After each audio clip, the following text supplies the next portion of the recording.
निवास से विधायक मैम, सबसे पहले तो आपका IDTV में स्वागत है। थैंक यू, धन्यवाद आप। मैम, किस तरीके से देखते हैं, पहले आप सत्ता में थे, अब विपक्ष में आ चुके हैं। देखिए, जिस तरीके से हमने जिस सोच के साथ में चुनाव लड़ा 2018 के अंदर और उस समय जनता की कृपा और मेहरबानी से हमारी सरकार बनी, अच्छी नीतियों की वजह से हमारी सरकार बनी और हमने 5 साल अच्छे से काम किया और 5 साल में जो काम किया वो रिकॉर्डली सारे कागज़ के पन्नों पर हैं और वो उस कार्यकाल की कोई तुलना नहीं कर पाया आज से पहले और ना आज से बाद में कर पाएगा। और इतना जो विकास कराया राजस्थान की कांग्रेस की गवर्नमेंट ने पिछली बार, और हम विधायकों ने भी सक्रिय रहकर क्षेत्र में जितने भी बड़े बड़े मुद्दे थे, जो बड़े बड़े काम थे, वो सारे के सारे कराए हैं। ऐसा कोई काम 5 साल के अंदर ऐसा नहीं बचा जो कि जनता की आवश्यकता थी और हमने नहीं कराया। लेकिन बात यह है कि अब समस्याएं हर रोज़ पैदा होती हैं और हमें जनप्रतिनिधियों का दायित्व बनता है कि हर रोज़ समस्याओं का समाधान करना अति आवश्यक होता है और जनता इसीलिए जनप्रतिनिधि चुनती है कि रोज़ समस्याओं का समाधान करें। और आए दिन जिस तरीके से समस्याएं खड़ी होती हैं उनका तुरंत समाधान होना जनता के लिए एक अच्छे नेता के गुण माने जाते हैं। उसी प्रकार हम देख रहे हैं कि 2 महीने गुजर चुके हैं, भाजपा की सरकार जिस तरीके से धर्म के नाम पर आ गई है और आज भी आप देख रहे हो कि सारे देवताओं का इन्होंने ठेका ले रखा है कि बाकी लोग तो कुछ नहीं, बाकी लोग तो कुछ है ही नहीं। जैसे बाकी लोग तो धर्म को मानते ही नहीं, उनके लिए तो कुछ भगवान है ही नहीं।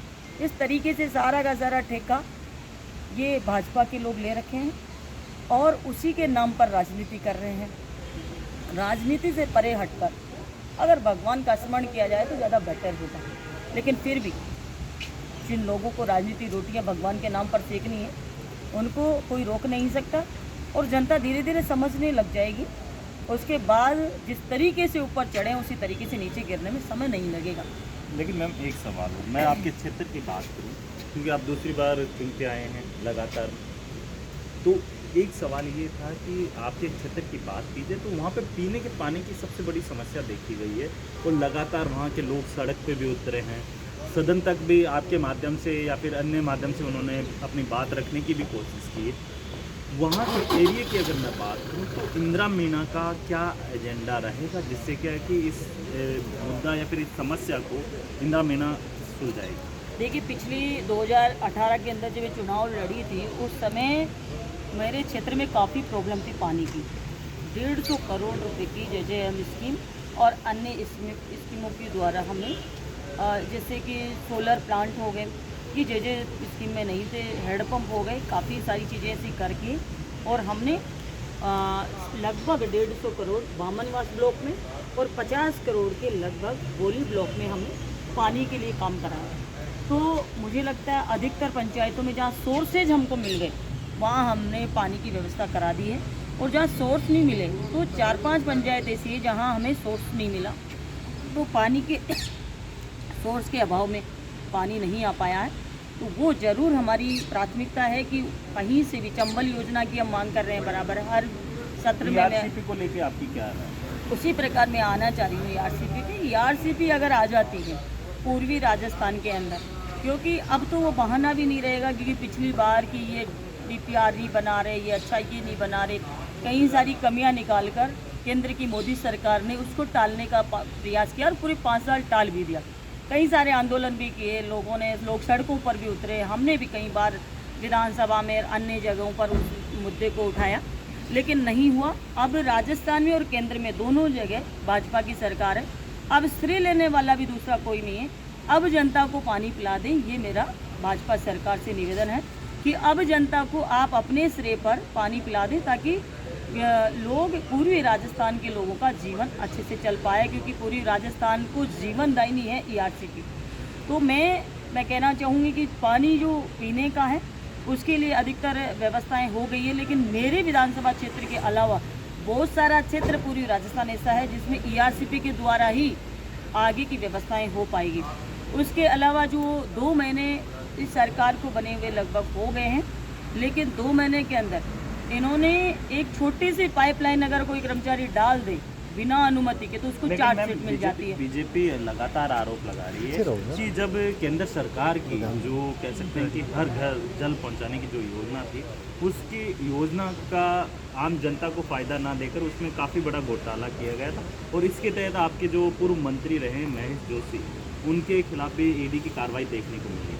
देखिए, हमने भी सवाल ये पूछे हैं और इस बार भी हमने पूछा है कि जो JJM स्कीम है उसकी जांच करें ये लोग, अब इनकी सरकार है, अच्छे से जांच करें। हमने हमारे क्षेत्र के अंदर भी बोला है कि जहाँ कमियां रही है उसकी जांच करने के लिए हमने भी सवाल भी लगाया है। तो ऐसा नहीं है, हम ये चाहते हैं कि जनता को, और पानी मिला है इसके अंदर, जो जहाँ जिसको पाइपलाइन के द्वारा पानी मिलना है उस जगह पर काम, कहीं जगह काम चल रहा है, कहीं जगह अधिकतर जगहों पर पाइपलाइन पहुँच गई है, ऐसा नहीं है। लेकिन उसके अलावा कई सारे काम ऐसे हैं, मैं ये कहना चाह रही हूँ कि इतना सा एक टुकड़ा पाइप का डाल दें, इन्होंने सारा काम क्लोज कर दिया है। विधायक कोटे को इन्होंने क्लोज कर रखा है। विधायक कोटे से आप एक हेडपम्प नहीं लगा सकते। 2 महीने के अंदर जनता जैसे ही वोट देकर जिताती है, दूसरे दिन से काम मांगना शुरू कर देती है। ये इनको ये चीज़ का पता नहीं है। दूसरे दिन से ये चाहे सत्ता पक्ष के हो, विपक्ष के हो, सारे विधायकों की राजस्थान की जनता के साथ खिलवाड़ कर रहे हैं। किसी का भी कोठा ये नहीं कर रखा, सबको मना कर रखा है कि सारे लोग जिला परिषद में मना कर रखा है कि किसी का भी कोई भी स्वीकृति नहीं की जाएगी। अगर मैं आपके विधानसभा क्षेत्र की बात करूँ तो वहाँ पे सबसे बड़ा मुद्दा क्या है, क्योंकि आप उस एरिया से आते हैं, आप उस जिले से आते हैं जहाँ पे सबसे ज़्यादा गो तस्करी हो रही है, या फिर कह सकते हैं कि आपराधिक मानसिकता के जो कह सकते हैं कि लोग हैं काफ़ी हैं, माफ़ कीजिएगा, काफ़ी वहाँ पे ऐसे मामले देखने को मिलते हैं। तो उसको लेके इंदिरा मीना की क्या रणनीति है, किस तरीके से वहाँ पर एक कानून व्यवस्था बनानी चाहिए जिससे क्या है कि ऐसी अप्रिय घटनाएं ना हो? देखिए, कानून व्यवस्था बनाए रखने के लिए हमारे यहाँ पर डिप्टी ऑफिस नहीं था, एडिशनल SP ऑफिस नहीं था। दोनों ऑफिस हमने खुलाए, जहाँ चौकियाँ थी वहाँ थाने बनवा दिए हैं और काफ़ी कंट्रोल हो गया। ऐसा नहीं है ज़्यादा विशेष मेरे विधानसभा क्षेत्र में छोटी मोटी घटनाएं ज़रूर, क्योंकि पूरे राजस्थान में हर जगह होती है, चाहे सरकारी किसी की भी रहे, वो तो घटनाएं होती है। लेकिन जिस तरीके से वहाँ आपने कहा गो तस्करी का, तो शंकराचार्य, बहुत सारे ऐसे लोग हैं जो खुद मोदी जी के लिए कह रहे हैं कि जो बुचड़ खाने हैं उनके लिए ये क्या मदद करते हैं उनकी, और उसमें गाय जाती है और मांस कट के वापस आ जाता है और पैकिंग होके चला जाता है। इस तरह की चीज़ें सामने आ रही है। लेकिन मेरे विधानसभा क्षेत्र में एक गौशाला, पिछली बार कांग्रेस की सरकार ने नंदी गौशालाएं खोलने का वादा किया था, और उसमें हमारे बोली के अंदर नंदी गौशाला स्वीकृत हो गई है, उसका काम भी चल रहा है, ज़मीन अलॉट हो गई है, पैसा स्वीकृत हो गया है। उसके अलावा बामनवास ब्लॉक है, उसके अंदर चरागा होने के कारण वहाँ नहीं हो पाई, तो अभी सरकार से मांग करेंगे। एक जगह हमने गौशाला बनवा दी, दूसरी जगह आप बनवा दीजिए। अगर ये इतने गौ भक्त हैं तो मैं तो इनसे ये कहना चाहूँगी कि जितने भी गौ भक्त बनते हैं, हम किसान लोग हैं, हमारे घरों में 10-10 गाय मिल जाएगी, लेकिन इनके घर में एक भी गाय नहीं मिलेगी। और हमने गौशाला बनवा दी। पिछली बार गवर्नमेंट थी, ओटाराम देवासी जी थे और गोपालन मंत्री बनाए थे, लेकिन मुझे ये बता दें 1 रुपया भी इन्होंने गायों के लिए खर्च किया हो। तो अब दोबारा से इनकी सरकार आ गई है।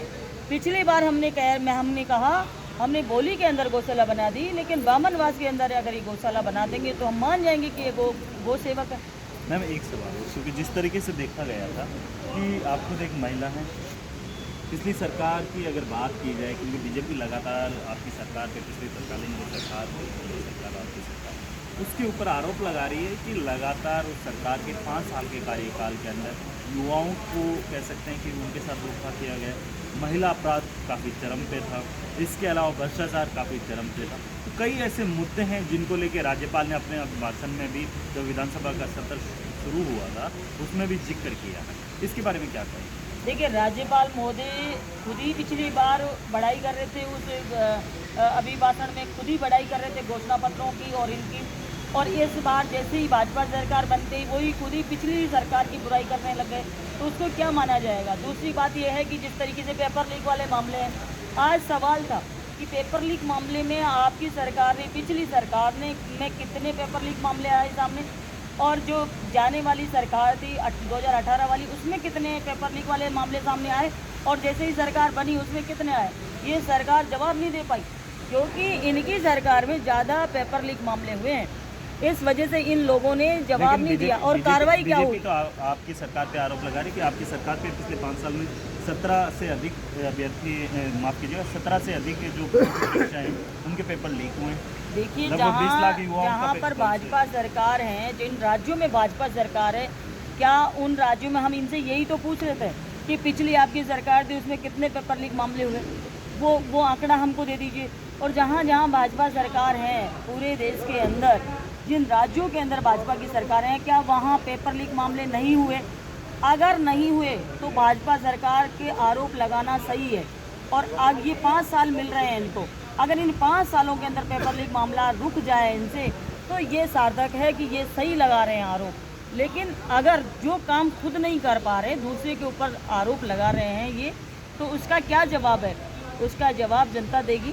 लेकिन जनता को गुमराह करने में ये माहिर है और मार्केटिंग करने में, अपनी मार्केटिंग के लिए इतना पैसा खर्च कर रही है भाजपा सरकार। लेकिन बीजेपी आरोप लगा रही है कि पिछली सरकार ने अपने जो डिजाइन बॉक्स है उसके माध्यम से काफ़ी अपनी, जो कह सकते हैं कि लोगों को सोशल मीडिया हो या फिर आम जनता हो, उसको धोखे में रखा।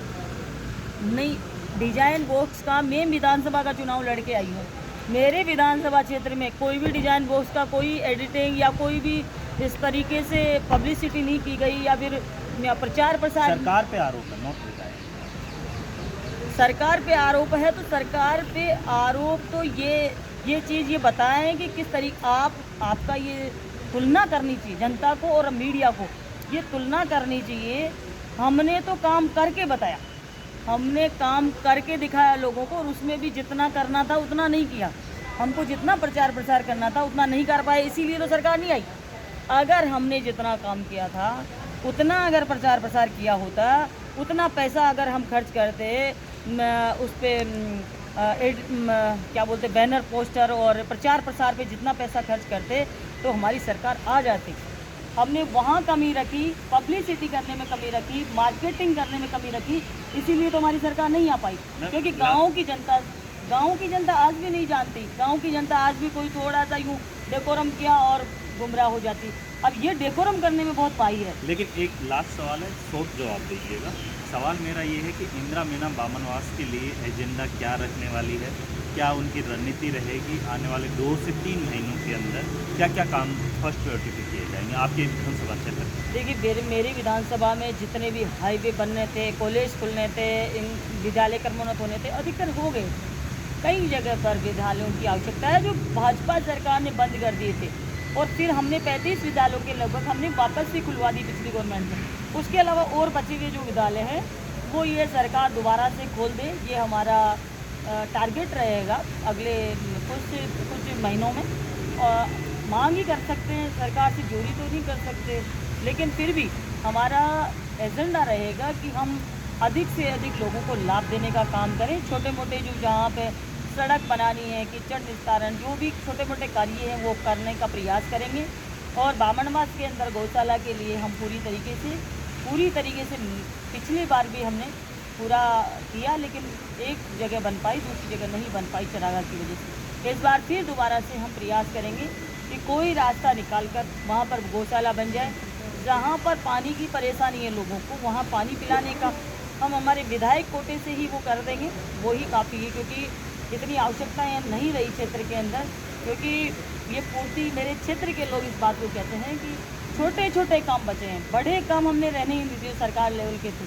अब छोटे काम हमको हमारे विधायक कोटे में पिछली बार 2.25 करोड़ रुपए का था विधायक कोटा 1 साल का, इस बार 5 करोड़ का पिछली बार राजस्थान की कांग्रेस की गवर्नमेंट ने कर दिया है। उससे जनता को काफ़ी लाभ मिल पाएगा। ये थी इंदिरा मीना, जिनका साफ तौर पे कहना है कि जो बामनवास के अंदर जो स्थानीय